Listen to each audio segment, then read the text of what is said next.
Hello, learners. Hi, how are you all? I'm your CA Rajavardhan back with another beautiful topic and interesting topic, you can say, from our CA Intermediate Advanced Accounting. And in today's video, we will be discussing the topic of amalgamation, as you can also see in the name of the video that you're watching right now. So let me get started with amalgamation, but before that, I have some exciting news for you all. The team of Wishes Academy is back with another new batch for CA Intermediate May 2023 attempt. You might have already finished Group 1 and then aspiring to prepare for Group 2, but you definitely have a lot of juniors who are looking up to you. You can let them know the quality and the kind of coaching that's given in the Yashas batch on an academy platform, and you can ask them to register for Group 1 of CA Intermediate with an academy to learn from team of Yashas. The name of the batch is Excel with Yashas. So this is the batch for May 2023, as I just mentioned. The batch has already started on 18th of August, but because it's still in the initial days, you can always join this batch. Greatest advantage, as you all know, of an academy, it is not just live classes, but the recorded backup of all the classes will be made available to you.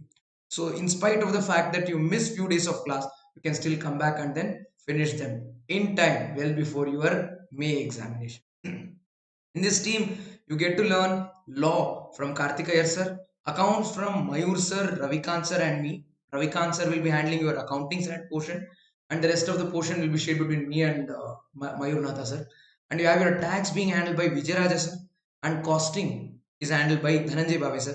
So, what are you waiting for? Take up subscription. The brief schedule of the batch is here. The tax from Vijay sir is starting on 18th of August, and which is already started. Karthikayar sir will be taking law classes in the month of October. Mayur sir's classes will start in the month of August. That's 27th. It's already a portion of it is done by now when you're watching this video. Ravikant sir's accounting standards again started on 20th of August. Dhananjay sir's classes will be from September 3rd, which is already started again. My portion has not started yet, which I'll be starting very soon in the month of October. The timings initially when it started was from 7 a.m. to 2 p.m., 7 to 9 being 2 hour session, 9 to 9:30 half an hour break, 9:30 to 11:30 to 12 another break, and then 12 to 2, 2 hours, or three sessions of 2 hours each with half an hour break in between. But I think from October month it will be a little different. It will be 2.5 hour sessions, two each in a day, 7 to 9:30 and 10 to 12:30. So do enroll and join and learn from us. The highlights of this batch is you get to learn from the India's best educators. 600 plus hours of live interactive classes will be available to you, and the recorded backup of the entire thing will be available to you. No restriction on number of views. The speed, you can watch it at a greater speed, lower speed. Revision and practice sessions will be conducted at regular intervals. The structured course will be available to you in the form of PDF, which is a beautiful, colorful notes what you can download and then read from. Unlimited access will be given to all the recorded classes, and live tests and quizzes will keep be happening. Yeah, and here is the brief introduction of all the educators who we're going to learn from. And journey is going to go this way. By September end, we cover about 60% of the syllabus. In the month of October, we finish 100% of the syllabus, and in the month of November, you can plan to do RTP, MTP, and previous year questions along with quizzes, which will do a lot of them in the YouTube like this one, or in the free class platform, and you can enjoy this beautiful course page. Yeah, so live interactive classes, structured PDF, live tests, open house, digital notes, an academy community, unlimited access. Over and above this, if you want more, you can take up an Academy Iconic subscription, which gives you one-to-one live mentorship, printed study material at your doorstep, and also doubt solving sessions at regular intervals. So what are you waiting for? Take up this Unacademy subscription, and it comes at a cost of 37,000 for 24 months, 34,000 for 18 months, 27,500 for 12 months, 21,500 for 6 months, and 17,250 for 4 months. If you want Iconic subscription, you can also take Iconic subscription. This is at the cost of 59,000 for 24 months, 53,500 for 18 months, 43,800 for 12 months, and 35,300 for 6 months. We'll very soon be launching another Group 2 batch somewhere in the month of November, December types for May attempt all by itself. So stay tuned and then take up subscription. You can say, sir, that's November. Why don't I wait till November to take subscription? The greatest advantage of taking subscription today before the end of the day is that there is right now an amazing offer running on the Unacademy platform which will give you discount up to 20% if you take up the subscription today, that is 30th of September. And in order to avail this 20% off on all the prices that I showed to you just a while ago, you have to use the code YESHAS, which is YESHAS, and using this code will give you 20% off, which is definitely not going to be available to you in the month of November if you plan to take subscription. And the price is expected to go high very soon, so seize the subscription when the prices are low and also discount is available to you all. So that's the news from my side.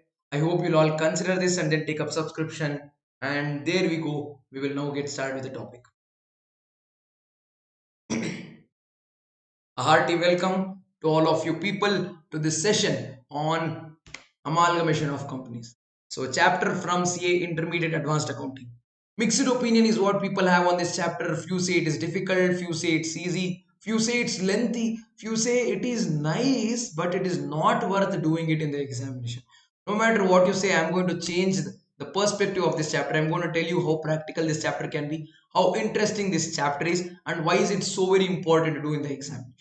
Yeah, so let's get started with amalgamation of companies.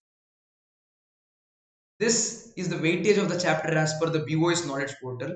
33% to 38% of the marks is the weightage allocated to the chapters of employee stock option plan, buyback, amalgamation, and liquidation.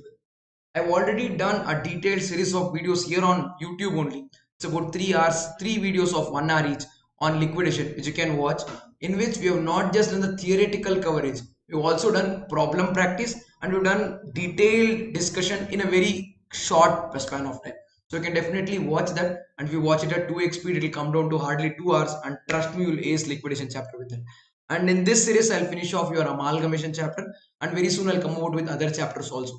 And if you're writing your examination in the month of November, don't forget what I have in store for you is a last minute revision for entire CA Intermediate Advanced Accounting. I'm planning it to do in about 200 minutes. That's a very short span of time. I do agree. About 200 to 300 minutes may entire revision advanced accounting. So stay tuned for that. That's going to come very soon in another 15-20 days, may well before your examination though. So all these 4 chapters together, the weightage is 33 to 38%. The past exam trend says that you can expect 15 to 20 marks. I also have it in store. In May 18, question number 3 was from this chapter for 20 marks. In November 18, there was no marks from this chapter. In May 19, question number 3A for 10 marks and question number 6 for 5 marks was there from this chapter. And November 19 again, 2 marks. Easy. So I like to keep my material. And then November 2020 May 15 marks question had come, and January 2021 question number 2 for 20 marks had come.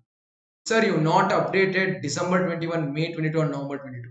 November 22, I don't know. You'd have to write the test and then come back and tell me how many marks did it come for. But December 21 and May 22, I didn't put it for a purpose. The reason is, in the first 2 videos of this amalgamation discussion, I'm going to do conceptual discussion. What is amalgamation, how to do amalgamation, journal entries, lecture and everything. But in the later part, in the same playlist, you can see another video wherein I'll be discussing a detailed solution to December 21 and May 2022 examination question. That is the reason I didn't put it here. So that will come in as a continuation to this video.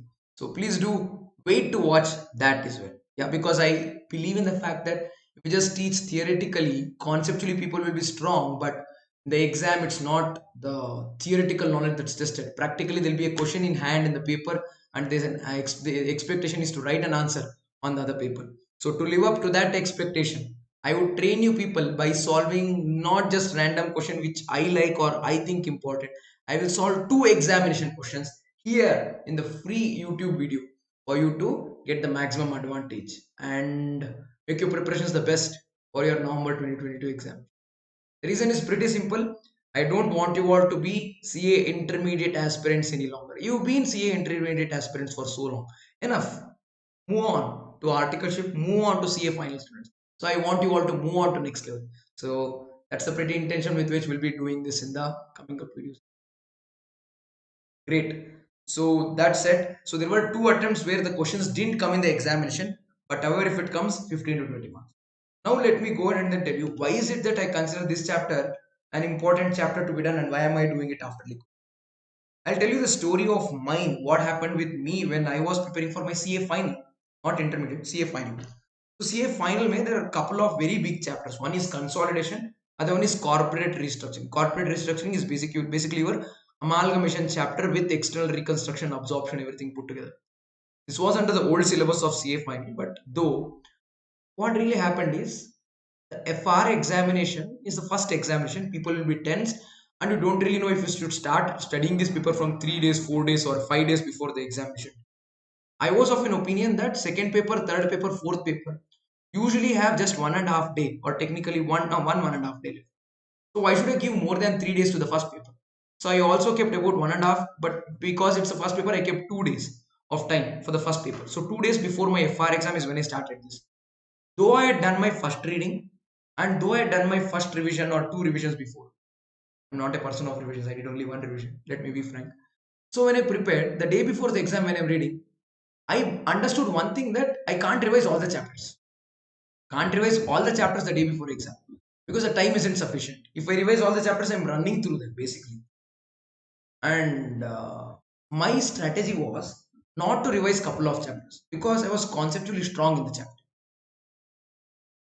I took that risk and I risked it with corporate restructuring or amalgamation chapter. I didn't revise my amalgamation chapter the day before exam or 2 days before the exam. Last I had read amalgamation chapter was a month before my final exam and I didn't revise the day before. And I went into the examination hall. When I got my examination question paper with me, 15 minutes before 2 o'clock, and I had the question paper and I read through the question paper. I saw one question on amalgamation, which was for 20 marks. And felt a little jittery boo in my stomach for the fact that I have not revised this topic and this has come for 20 marks. And the other question that was there was consolidation. And I had practiced consolidation, but I was not very confident. There was triangle holding, meaning there was one company which holds two companies, and that second company holds the share in the third company. Like, it's not like straight holding. I understand. I hope you understand when you say triangle holding. So it's a complex one which will take definitely 1 hour for me to solve because I'm not super fast in consolidation. So I didn't have an option. I had to do this amalgamation question. I can't skip this. So I started with this question. I aced this question in about, I took 40 minutes, but I aced this question. I got my balance sheet tallied with all the necessary ledger accounts and I did every working note possible in the perfect way. I was damn sure that I'm going to get 20 for this one and ended up scoring 60 plus in my CA final FR papers. This was possible because amalgamation is such kind of a chapter which you can not read it the day before examination, still solve the problem in the exam to get full marks because it doesn't need things to be mugged up the day before exam. It is just that the concept need to sit into your brain right. If the concept sits into your brain at the right place and if you've done decent problem practice in your first reading and in first revision, trust me, you don't have to revise this topic the day before exam. Still, you will be able to ace this problem in the exam. Not many people would straight tell it you straight open that you can risk by not taking revision of the chapter the day before, but I'll tell you it worked for me. And I'm not the smartest. I'm not, yes, I can say that I was one of the most hardworking people of the times whom I could see across because I knew that everyone around me were smart and I have to work really hard to reach where they've reached because they're smart and I know that I'm not that smart as they are. So I knew that only way I can reach where I want to is hard work. So I can tell you that I work really hard, but I'm not the smartest. So if I could do it, all of you can. That is the reason why I stress a little on this topic and I ask students not to skip this topic. So as I've established this fact as to why is it important, let me get started. So what can you expect from this chapter?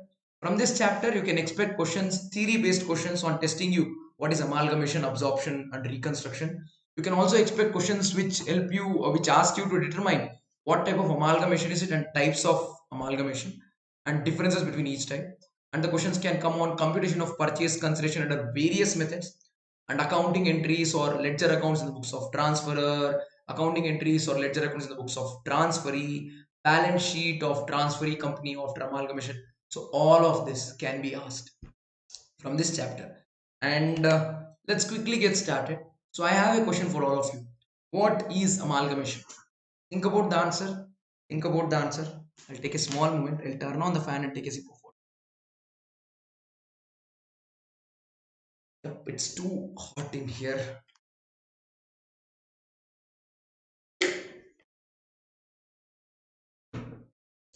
I hope you people thought of the answer. Might have thought that the definition of amalgamation is given in Companies Act 2013, few of you. And few of you thought the definition of amalgamation is given in Accounting Standard 14. So let me break the silence and answer it for you as to where is the definition given.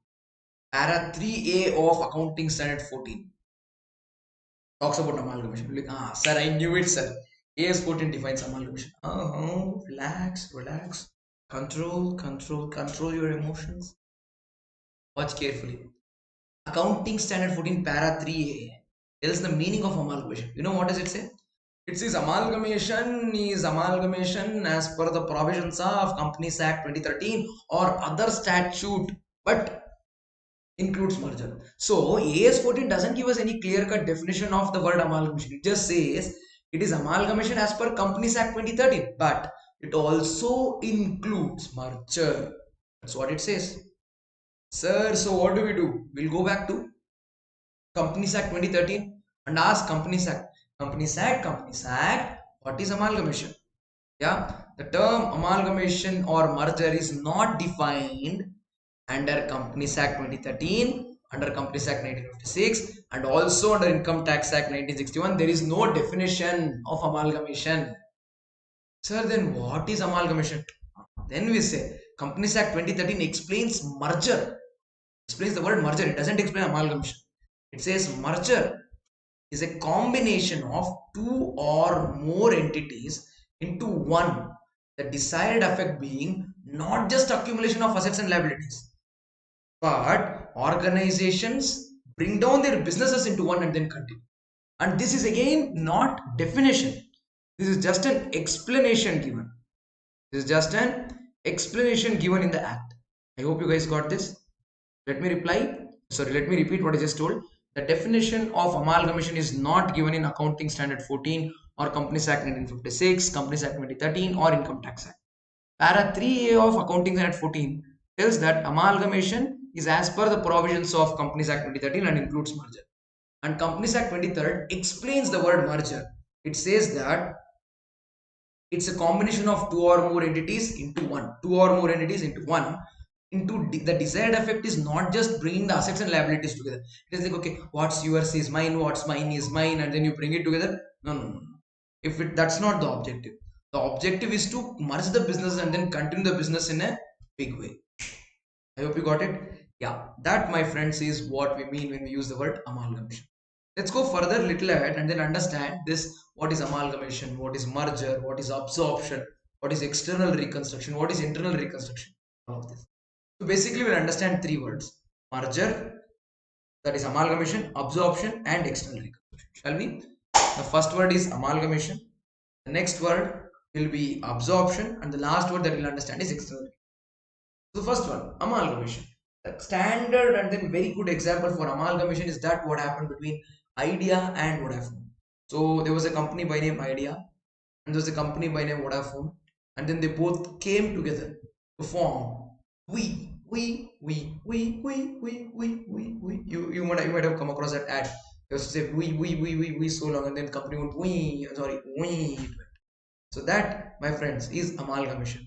So there is Vodafone, there is Idea, and they created a new company, we.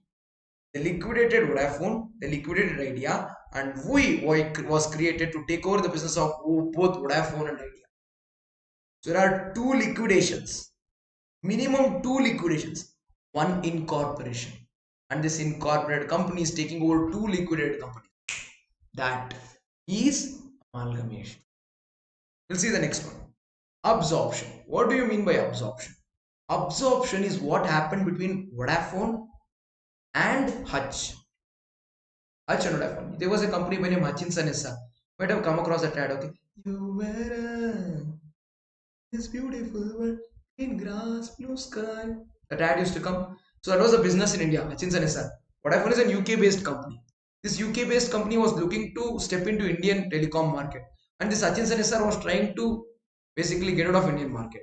So Indian Hutch was acquired by Vodafone company. So Hutch got liquidated. Vodafone, which is already there, acquired Vodafone, which is already there, acquired Hutch. So there is one liquidation. No incorporation. An existing company took over the business of a company and liquidated it. So Vodafone, no new incorporation. Hutchinson SR, liquidation and then acquisition. This is acquisition.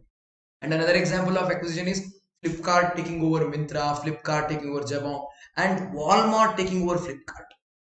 Walmart took over Flipkart and Flipkart took over Myntra and Jabong. So this is what we can say as a standard example for absorption.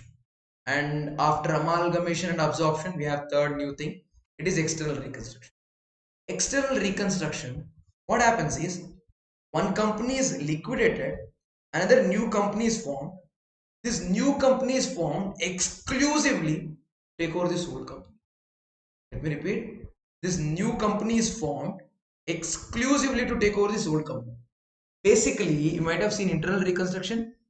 It is internal reconstruction, except for the fact that the name of the company is getting changed. Internal reconstruction, what do? Close the door and then inside the company you change, share capital you change, creditors you change, assets, everything you do repairing. Here what you do is instead of doing so much repairing inside the house, you will build one new house. Say, transfer all the assets and liabilities into that house, and when you're taking it from here to there, you will repair and then transfer. At the adjusted figures, you transfer them and then sell off this old house. That is external reconstruction. So basically, one company is liquidated, one company is created. This new company is created with the sole objective of taking over the business of that old company. So one liquidation, one incorporation. That, my friends, is external reconstruction. Example is UTI Bank getting transformed into Axis Bank. UTI getting transformed into Axis Bank is a very standard example of what we can say external reconstruction. Let's understand the characteristic features. Meaning, amalgamation. Two or more companies are wound up and new companies formed to take over. And what about absorption? An existing company takes over the business of one or more existing companies. Existing company would have formed takes over the business of one or more existing companies. That is like Hutchinson or Flipkart taking over Jabang and Myntra. That, my friends, is absorption. External reconstruction is a newly formed company takes over the business of an existing company. Axis Bank, a newly formed company, taking over the business of an existing company. That is UTA Bank. You get this? Now, what I was mentioning to you people before, companies involved. How many companies are involved in amalgamation? There are minimum three companies involved. Minimum three companies involved. In the case of absorption, there are basically two companies involved. Minimum. But whereas one company can absorb two companies at a time. So then we'll have three. But I'm talking about only minimum number. There are minimum two companies involved in absorption. In external reconstruction, there are two, and this two is not the minimum number. This is only number. There are only two companies. So in external reconstruction, we have only two companies. There is difference between only two and minimum two. Get that? Very good. Now, liquidation. In the case of amalgamation, two or more companies will get liquidated. So minimum two companies are liquidated. And the third company that is involved is the company which is taking over. In the case of absorption, minimum one company is getting liquidated. Minimum money, one company is getting liquidated. In the case of external reconstruction, only one company should get liquidated. Only one. If more than one company is getting liquidated and a new company is formed to take it over, that will become amalgamation. I hope you got that. Great. Then incorporation. In the case of amalgamation, there is one new incorporation. Minimum only one, and one incorporation is there. In the case of absorption, there is no incorporation. Why? One existing company is taking over one of the closing companies. So there is no incorporation. And in external reconstruction, there will be one incorporation. You guys agree with me? And this amalgamation and absorption together, the objective is to take advantage of large scale production or to avoid competition. Whereas external reconstruction, the objective is very simple. It is financial restructuring. Yeah, you do internal reconstruction, something similar, but when the name of the company is going to get changed, that's what we call as amalgamation. Sorry, external reconstruction. Yes. Okay, I'll show this to you for a brief moment so that if you would want to read or take a screenshot or note it down, you can. Yep.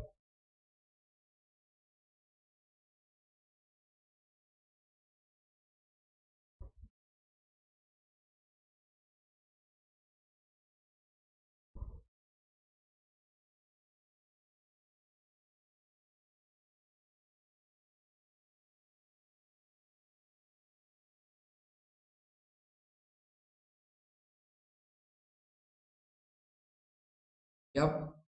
I hope you people did go through this. Great. Now let me take you a little ahead and then help you more with the chapter. Here we go. Who are the parties involved in amalgamation, absorption, and external reconstruction? There are two parties involved, or even if there are more than two parties involved, we'll categorize them into two categories. One is transferor, other one is transferee. Transferor is the big company, the company which is acquiring. Transferor is a small company which is giving all of its assets and liabilities. Transferee, as we say in Kannada, one who's is receiving. One who's receiving will be transferee. So transferee company is the company which is taking over all the assets and liabilities. Transferor company is the company which is giving all its assets and liabilities. And the company which is liquidating is transferor. The company which is getting incorporated or company which is acquiring, absorbing the transferor company is transferee company. And we need to learn accounting from both the perspectives in this chapter. Great. Now, let's talk a little bit about accounting standard 14. Because usually in accounting standard classes, they teach you entire accounting standards, but they tell accounting standard 13, you learn it in your regular accounts class. They don't teach it as standard separately, but they teach it with your investment chapter. Same is the case with AS 14 also. And same is the case with AS 3 also when you read it in group 1.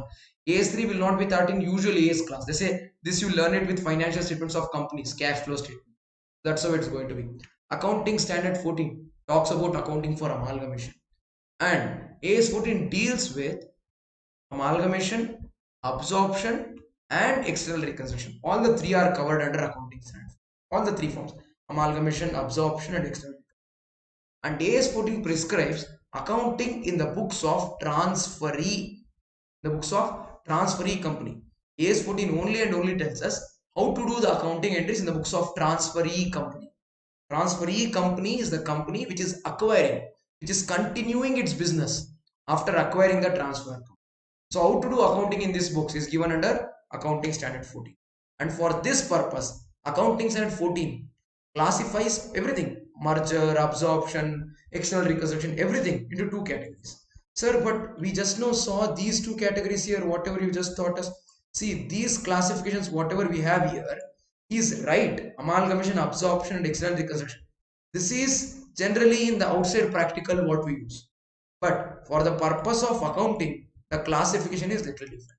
For the purpose of accounting under AS 14, the classification of amalgamation, absorption, external reconstruction is done into two categories. Categories are: number one, amalgamation in the nature of merger, and number two, amalgamation in the nature of purchase. So if the amalgamation is in the nature of merger, the way we going to do accounting is different than how we are going to do accounting if it is amalgamation in the nature of purchase. Let me repeat it for you. Accounting standard 14 prescribes the kind of accounting to be followed by an organization whenever it is going for amalgamation. And this amalgamation, what we're going to do, the accounting is prescribed by AS 14 only and only in the books of transferee company. About transferor company, AS 14 is silent, doesn't say anything. So accounting standard 14 only talks about how to do accounting in the books of transferee company. And for the purpose of accounting in the books of transferee company, the entire amalgamation is categorized into two broad classifications. Number one is amalgamation in the nature of merger. Number two is amalgamation in the nature of purchase. I hope you all understood. Great. Now, this classification is done for the purpose of accounting. How do we classify? How do we decide whether it is merger or purchase? Think of it. Some of you, if you would have already read, please do think of the answer. Try to recall what exactly is the basis to determine whether it is purchase or merger.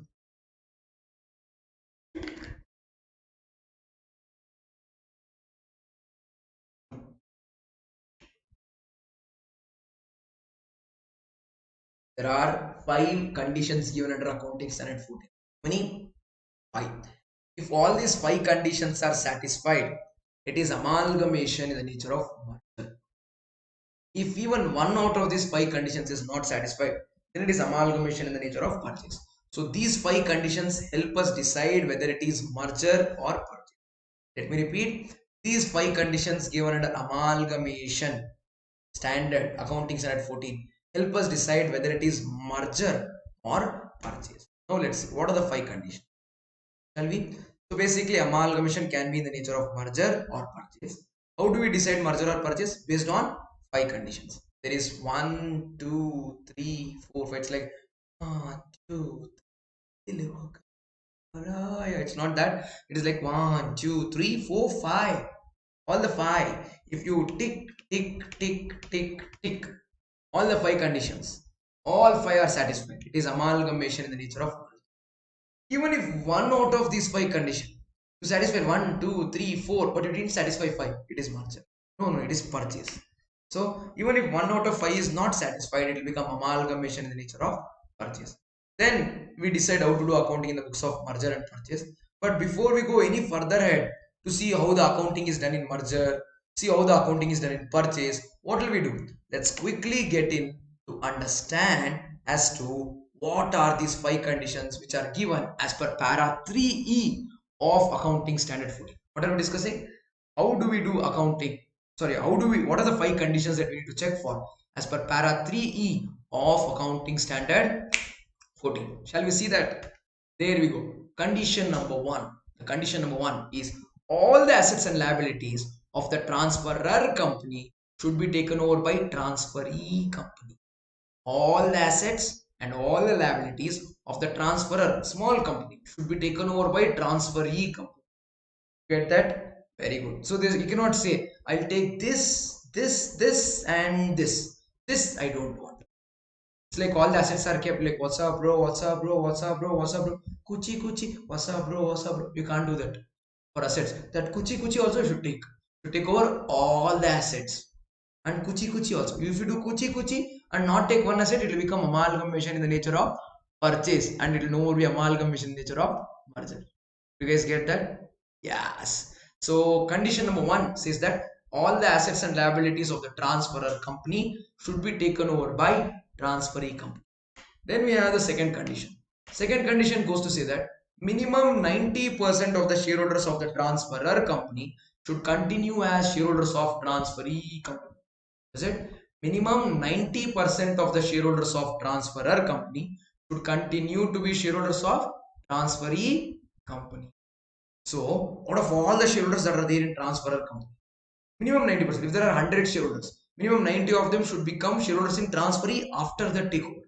If only 80% of them are there, so majority stake is changing, so the shares is diluted. We don't have the old shareholders anymore, so it is not merger. It is like a new company. You acquire that company.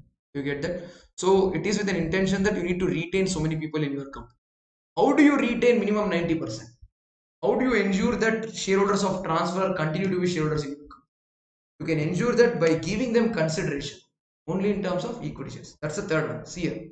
Consideration that the transferee company should give to transfer company shareholders. That company is getting liquidated. In that company, there were shareholders. Am I right? So to them, when you give consideration, purchase consideration, that purchase consideration, what you give should be equity shares in transferee company. Should be equity shares in transfer. You should give shares in this company to the shareholders of that company, so that the shareholders of that company will become the shareholders of this company, and 90% condition is satisfied. But you can't give shares in every case. What happens? Some cases may assume that there is that ratio. For every two shares in that company, I'll give one share in this company. So if there are two shares in transfer company, you give one share in transferee company. If there are four shares in transferor company, you give one share in transferee company. What if there are five shares in transferor company? Can you give 2.5? A share is already a share in the share capital. How can you share the share further? Do you understand? Share is already a share in the share capital. How can you share the share further? Share cannot be shared in further. Fractional share cannot be issued. So what do? You give them paisa. You give them money for that fractional share. So minimum 90% of the shareholders of transferor company should continue to be shareholders in transferee company.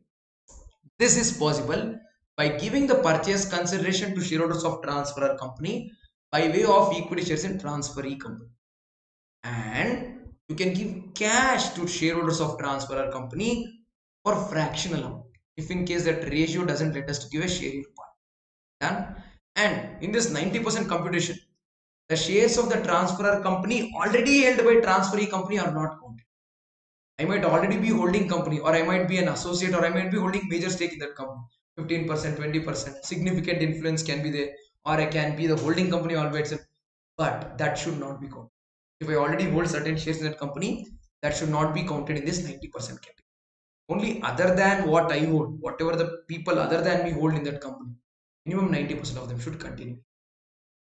Got that? So that, my friends, is third condition. So then I'll take you to condition number 4. Condition number 4, what we have is business of the transferor company should be continued by me. Initially, we saw this here also. No, the entire objective of amalgamation is not just taking over the assets and liabilities. We saw it here in the definition of amalgamation. See, what does amalgamation definition say? Our explanation says combination of two or more entities into one. Desired effect being not just the accumulation of assets and liabilities, but organization of such entities into one business. Meaning, I am doing some business, transferring. Transferor is doing some business. When we merge or amalgamate and then become one entity, I should continue the business that I was doing as transferee, also continue the business of transferor. My objective should not be to shut down the business of transfer. So what is it? Only thing that I'm trying to tell you is the business of the transferor company should also be continued by transferee. Sir, what if we don't continue? Then it will no longer be amalgamation in the nature of merger. It will become amalgamation in the nature of purchase. Let me repeat. If any one of this 1, 2, 3, 4 or the fifth condition that I will tell is not satisfied, then it will not become amalgamation in the nature of merger. It will become amalgamation in the nature of purchase. Got that, guys? Then what do we have after that? Fifth condition. Assets and liabilities should be taken over, no, in condition number 1. Those assets and liabilities what are taken over should always be taken over at book value. Be taken over at what value? Book value. You cannot take them over at agreed random values. So this is again important condition, because what if I want to take certain assets from them and I want to evade capital gain tax? So I might say I will take only land and building of your company. Others I won't take, and that will take it at an agreed price, higher price, market price, not at book value. If they just sell like that, there might be capital gain coming in. So they put it into that company's balance sheet, sell all the other assets, they'll sell it to somebody else. I'll buy that company, but I'm actually buying that land and building, and I won't continue their business, and I'm valuing that building at a higher rate. That's not correct. That's incorrect. So you can do that, but then it will become amalgamation in the nature of purchase and not merger. To call it amalgamation in the nature of merger, I need to take over all the assets and liabilities of my transferee company at its book value. Sir, what about reserves and surplus if it's a including reserves and surplus? Sir, P&L account debit balance? Yes. General reserve? Yes. Capital reserve? Yes. Sir, what if there are some statutory reserve? Yes, Baba, yes. All the assets and liabilities, including reserves and surplus of the transferor company, should be taken over by transferee company at its book value, and consideration to shareholders of transferor company should be scheduled by way of issue of equity shares in transferee company only, except for fractional shares. And minimum 90% of the shareholders should continue to be shareholders in this new company, and transferee company should continue the business of transferor company. Only and only if all of these 5 conditions are satisfied, that would become amalgamation in the nature of merger. Forgot to mention, you can change the value, book value, but just to bring uniformity in accounting policies. For example, transferor company is following weighted average method for valuing inventory. Transferee company is following first in first out. Now, when they become one, they need to follow one accounting policy for valuing inventory. What do you do? Commonly, you both agree to do weighted average or agree to do FIFO. So then it is an accounting policy change, needs to be given retrospective effect. So you give retrospective effect to the stock, and the stock value will change. When the stock value changes, the revised value is considered. You cannot say, hey, you took stock at revised figure, so this is not at book value, it is not merger. You can't say that. It will be considered as merger. Why? The reason is pretty simple. The change from the book value to another revalued figure has happened only and only to bring uniformity in accounting policy. You get that? So these are the 5 conditions. I'll leave you with the screen for about 20-30 seconds so that you can take a pause, copy it, or click a screenshot or note it down in your book. And at the end of which, I'll run you to the next part of this topic. I'll take you back to that amalgamation, the nature of merger, amalgamation, nature of purchase, when do we decide, and how to do accounting and everything.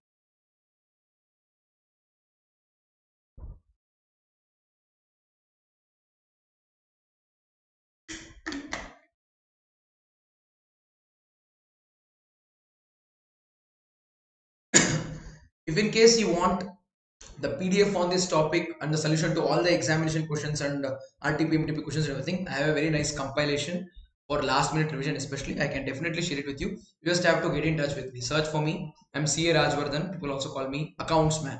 ACCOUNTSMAN. I'm there at every other social platform where you are there. You can search, find me, and then text me, and I'll definitely share this file.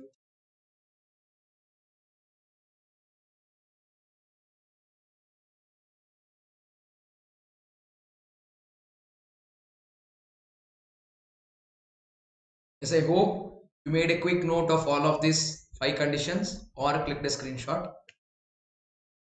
So now we know when do we call it merger, when do we call it purchase. All the five conditions are satisfied, merger. Even if one out of five, it doesn't matter which one. If it is not satisfied, it is purchase. Then if it is merger, how do we do accounting? Accounting as per accounting standard 14 says that for amalgamation in the nature of merger, we need to follow pooling of interest method. In whose books? I told you no. Accounting as per AS 14 is only given for transferee books. Here AS 14 prescribes the accounting in the books of transferee company, the big company which acquires. Sir, why not in the books of transferor? Transferor is dying. Let him die. So accounting standard 14 will not tell how to die. Tie the rope around your neck and then tie it to the fan and then jump, or no, jump into the water with your hands and legs tied, or take poison. No. Accounting standard 14 is not going to guide you how to die. You are dying, you die. You are die, you die. I will not tell you how to die. I am concerned about the one who's surviving, one who's going forward to live and prosper. I'll tell how to live long and prosper to the company which is continuing. You get that? So the accounting standard 14 only talks about how to do accounting in the books of transferee company. And that says, according to accounting standard 14, in the case of amalgamation in the nature of merger, we need to do or we need to follow pooling of interest method. What method? Pooling of interest method. And in the upcoming video, we'll also discuss journal entries as to how to do accounting. And accounting standard 14 also mentions how to do accounting in the case of purchase.